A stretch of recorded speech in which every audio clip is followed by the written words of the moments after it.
വൈകുന്നേരം ആയപ്പോൾ പുറത്ത് നല്ലൊരു മഴ. അതാണെങ്കിൽ നാട്ടിലെ പോലെ ഇവിടെ എപ്പോഴും അങ്ങനെ മഴ പെയ്യാത്തതുകൊണ്ട് ഇടയ്ക്ക് പെയ്യുന്ന ഇതുപോലത്തെ മഴകൾ കാണാൻ തന്നെ ഭയങ്കര രസാട്ടാ.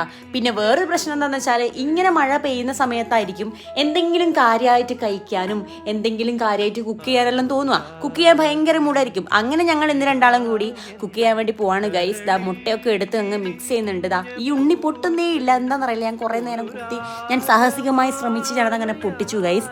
സംഭവം നമ്മളെ സ്ഥിരം സാധനം തന്നെ ഉണ്ടാക്കാൻ പോകുന്നത്. പാലും മുട്ടയും പിന്നെ ഇച്ചിരി മധുരമിട്ട് മിക്സ് ചെയ്ത് നമ്മൾ അതിലിങ്ങനെ ബ്രെഡ് ഇങ്ങനെ സൈഡൊക്കെ കട്ട് ചെയ്തിട്ട് ഇങ്ങനെ മുക്കി അങ്ങ് പൊരിക്കും. ബട്ടറും കൂടി ഇടും.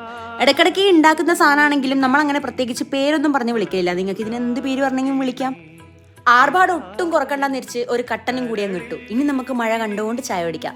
സാധാരണ നമ്മളെ കുക്കിംഗ് ഒക്കെ കഴിഞ്ഞ് വരുമ്പോഴേക്ക് മഴേന്റെ പാട്ടിന് പോവാറാണ് പതിവ്. പക്ഷെ ഇന്നെന്തോ മഴ ഞങ്ങളെ വെയിറ്റ് ചെയ്തിരുന്ന പോലെ. ആഹാ, മഴ ചായ ജോൺസൺ മാഷ്. ആഹാ, അന്തസ്.